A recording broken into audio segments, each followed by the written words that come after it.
Hi, my name is Kasha Sequoia Slavner. I'm a Gen Z documentary filmmaker and founder of the GLOBALSUNRISE project, which is a social impact media hub. I focus on solution-oriented stories and helping young people find the ways that they can contribute to the world's most pressing challenges through SDG education and workshops. So currently, my main focus as a filmmaker is my newest documentary, 1.5 Degrees of Peace, which looks at the links between peace and climate justice, and how youth are at the forefront of breaking down the silos between the two issues. In addition to creating media, I feel like it's also my responsibility as a filmmaker to take impact one step further. And so I don't want to just put films out into the world and leave it up to the audience. I think it's really important, especially for young people, to help guide their journeys in activism. And so that's why I focus on educating young people about the Sustainable Development Goals and focusing on how they can use skills that they already have to contribute to these global goals. I'm really happy to be a part of the Space Transformers Live event and to be a Pathfinder's trailblazer among so many incredible young activists and change makers. So it's an honor to be a part of this program.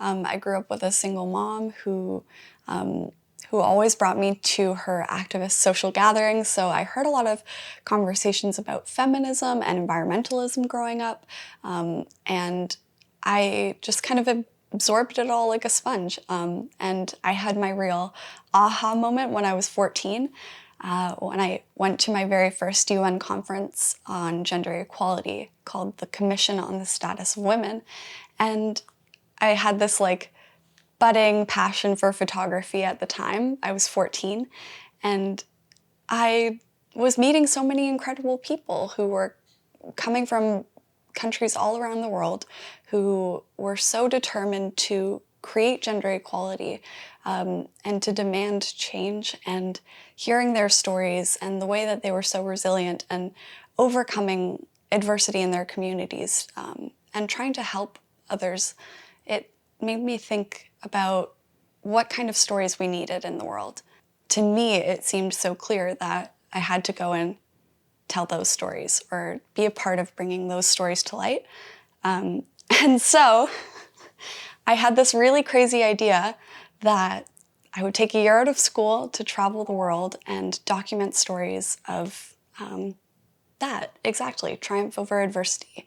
And that's when I decided to make my first feature documentary, The Sunrise Storyteller, which was a teenager's journey into what it means to be a global citizen, but also, I guess, this beautiful collection of stories of people in their own communities facing, I guess, very different issues, but they were all really woven together by their shared thread of resilience and determination to overcome adversity and to make their communities a better place. It was a really transformative experience for me as a young activist.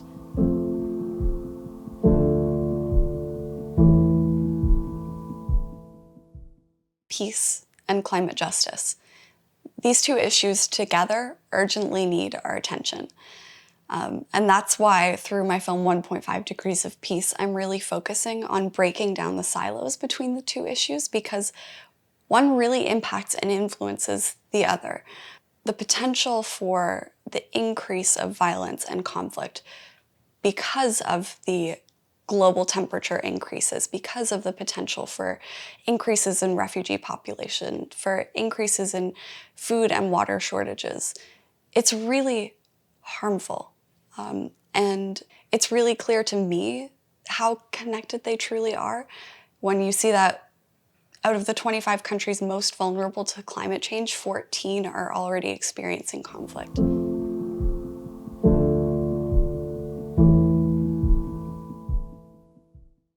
I traveled to COP26 recently for the first production shoot of 1.5 Degrees of Peace.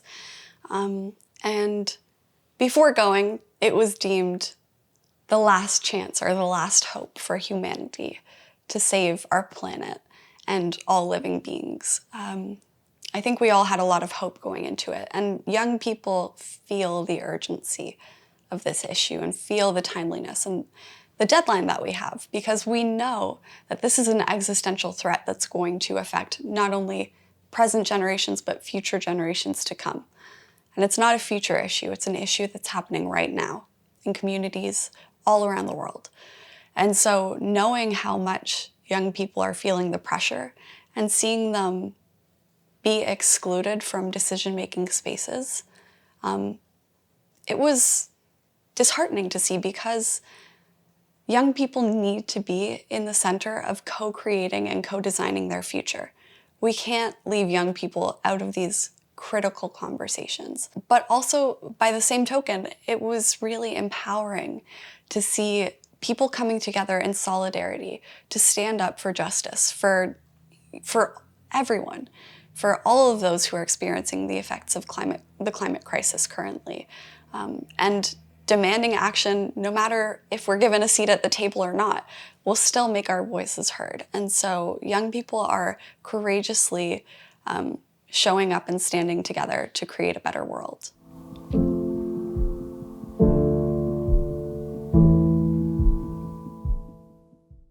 We really need to break down the silos between peace and climate justice, because if we don't look at climate justice from a perspective of peace, conflict, demilitarization, and security, then we're missing a whole part of the solution, really. And we really need to start building coalitions between the two movements. Just like climate justice and racial justice or gender equality are so intrinsically connected, all of these issues intersect with one another. And so it's part of that greater piece of the puzzle in solving the climate crisis that we need to merge the two and join forces.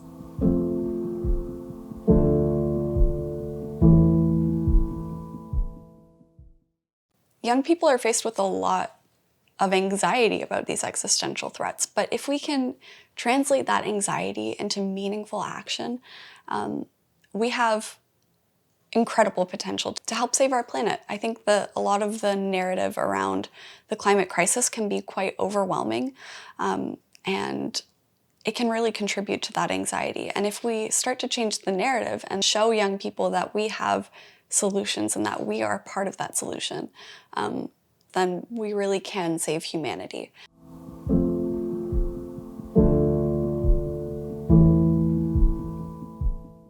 Taking young people's demands and voices seriously is the most important part of your job.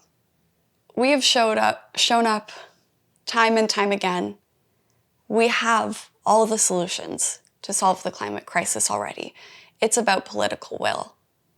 And it's about our current generations, but also future generations, and the planet we're going to leave behind for them. This is a really critical moment in time, and we have a choice. And so my question for world leaders would be, what is your choice?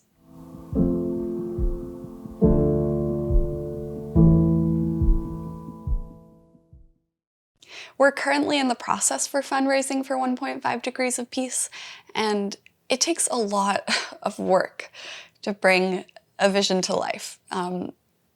This film, to me, is so important because it's a chance to elevate underrepresented narratives and untold stories from people on the front lines experiencing the effects of conflicts and the climate crisis. But this story is not just about the issue. It's about humanity. It's about the ways that people are seeking out solutions and confronting their own anxiety and challenging the systems of oppression that have put us in this place. And so the best way that we can bring this vision to life is, help support our Indiegogo campaign currently by either donating $1, $5, or sharing it as far and wide as you can. We've only got a few days left. The campaign closes on December 24th. So that is the best way that you can immediately support us.